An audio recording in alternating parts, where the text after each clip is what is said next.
அனைவருக்கும் வணக்கம். நான் உங்க திருச்சி ஹரிமுத்திரை வழக்கறிஞர் பேசுறேன்.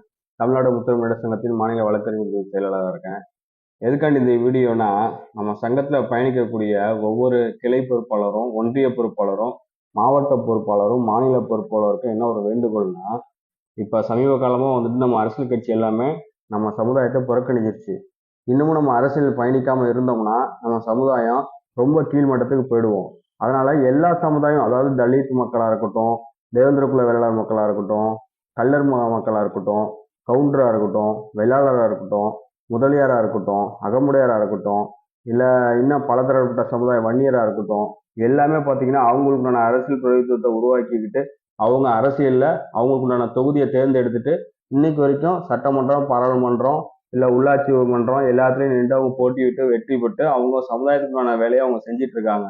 இன்னமும் நம்ம அரசியல்ல பயணிக்கணும்னா நமது அண்ணன் அவர்கள் ஆர்வி பரதன் அவர்கள் வந்துட்டு மிக விரைவில் வந்து ஒரு கட்சி ஆரம்பிக்கணும். அந்த கட்சிக்கு நீங்க எல்லாம் ஆதரவு தருவீங்கன்னு நம்புறோம். ஏன் அதை சொல்றேன்னா, நம்ம பொறுப்பாளர்கள் எல்லாமே அண்ணன்ட்ட வந்துட்டு இந்த கோரிக்கையை எடுத்து வைங்க. அண்ணன் நீங்க எந்த அளவுக்கு உங்களோட கோரிக்கை வைக்கிறீங்களோ அவர் கண்டிப்பா அதை நிறைவேற்றுறதுக்கான இடத்துல அவர் கண்டிப்பா செயல்படுத்துவாரு. அதனால இது என்னோட நான் மட்டும் இல்ல, இன்னும் இந்த மாதிரி நிறைய பேர் மனசுக்குள்ள வச்சுக்கிட்டு பேசாம இருக்கிறாங்க. இதை மிக விரைவில் வந்துட்டு வெளிக்கொண்டு வர்றதுக்கு நீங்க எல்லாம் இப்ப இருந்தே ஆரம்பிங்க. உங்களோட